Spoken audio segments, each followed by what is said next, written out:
é óbvio e talvez, por ser óbvio, talvez eu tenha deixado de falar, mas eu quero reforçar isso, porque é muito importante, que o missionário, o vocacionado, ele tenha uma igreja enviadora.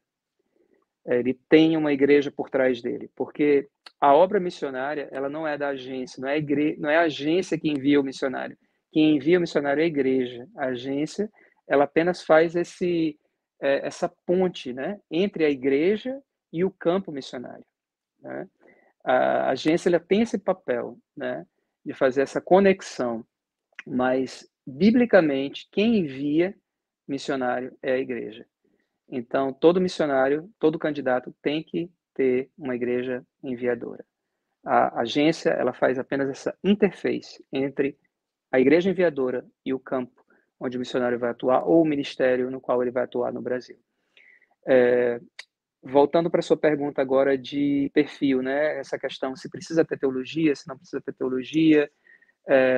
Não precisa ter teologia. A gente tem vários missionários, missionárias solteiras, a gente tem missionários trabalhando em muitas áreas, na área de educação, na área infantil, né, com crianças. A gente tem uma missionária maravilhosa, todos os nossos missionários são maravilhosos, mas eu sou fã dessa mulher. O nome dela é Magali, ela serve em Moçambique, Maputo, e ela tem mais de 70 anos, apesar de não parecer, que ela é muito jovem, e ela tem um trabalho lindo com crianças, ela faz um trabalho excelente com crianças.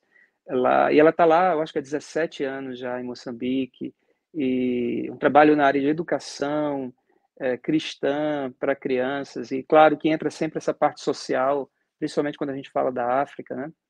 Então, assim, o grande pré-requisito é você ter uma igreja que reconhece o seu chamado e você ter um coração ensinável, você ter a convicção, aquele fogo que eu falei no coração, e você ter esse suporte, né? Que você precisa de suporte. Quanto à sua pergunta em relação a tempo integral, tempo parcial, a mesma coisa. A gente tem missionários que são missionários de tempo integral, assim, o trabalho deles é só o trabalho missionário específico, mas a gente também tem missionários que são de tempo integral, mas parte do seu ministério eles estão num trabalho secular, né?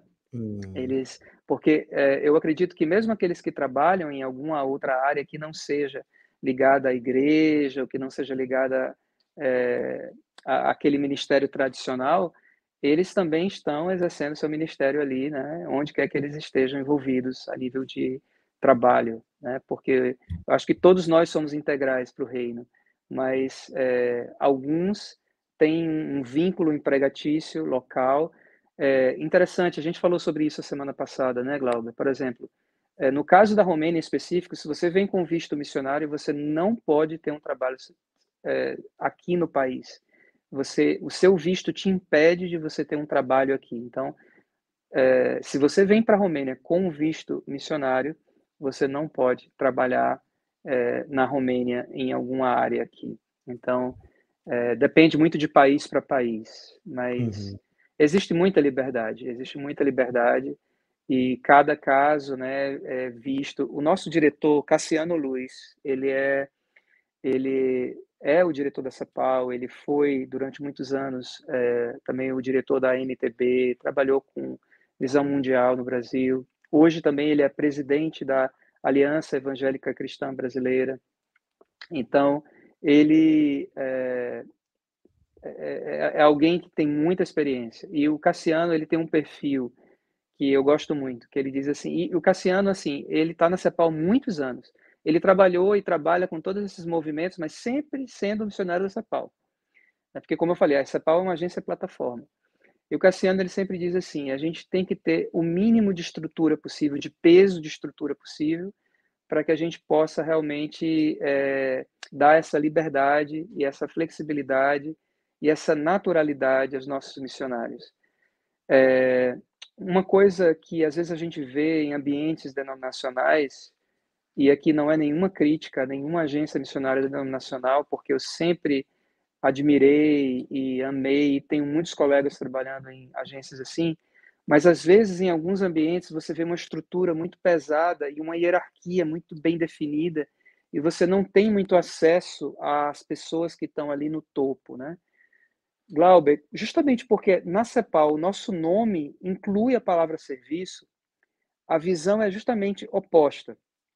Quando eu assumi essa área transcultural, eh, foi em Málaga, a gente estava num encontro, num retiro, que a gente tem retiros, né, dos missionários espalhados pelo mundo, a gente se encontra em alguns lugares a cada 2 anos, e no Brasil é a cada ano, para os missionários nacionais. Quando eu recebi essa função lá em Málaga, no ano passado, uma coisa que eu falei para o pessoal foi o seguinte, eu disse assim: "Gente, se eu tivesse em um outro contexto, eu poderia dizer que, agora eu sou diretor, sou chefe e vocês vão me servir". Mas na CEPAL, o triângulo é invertido, né, de cabeça para baixo. Eu que estou aqui na ponta, eu estou aqui para servir a todos vocês. Eu estou embaixo de todos vocês. Não é o contrário, não é vocês estão para me servir, não. A CEPAL, ela tem esse foco, tem essa visão. Então, o triângulo é invertido. Então, eu acho isso interessante, porque eu sempre, mesmo como missionário que eu era antes de estar envolvido com a direção da missão, eu tinha acesso aos meus líderes.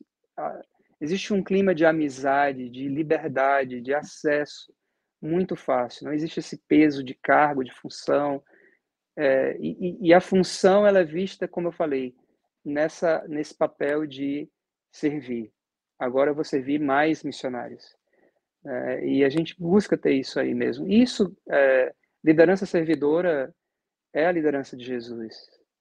É muito lindo quando ele, né, naquele dia, se preparando, né, já para ir para a cruz, né, no coração dele, turbado já, né, entendendo que eram os últimos dias dele. Ele levanta ali na mesa com os discípulos na última ceia, ele levanta e a Bíblia diz assim, sabendo quem ele era e sabendo para onde ele ia, e aí a gente deixa assim, se deixasse as reticências, a gente podia dizer assim, uau, ele chegou e exigiu alguma coisa, ou ele chegou e falou que ele era quem ele era. Ele pegou a toalha, se ajoelhou e começou a lavar os pés dos discípulos, né? Então, quando você sabe quem você é, e quando você tem essa segurança de quem você é e a quem você pertence, para onde você vai, é mais fácil a gente ter esse coração de Jesus, né? Então, é uma coisa que eu peço sempre a Deus, né? Senhor, me dá o coração de Jesus. Eu quero servir aqueles que são tão preciosos, tão, tão preciosos. Agora há pouco eu estava falando com um diretor de uma outra agência, uma agência americana que tem é uma agência muito grande, e a gente estava justamente conversando sobre isso, né? Como são preciosas as pessoas que Deus nos deu para cuidar.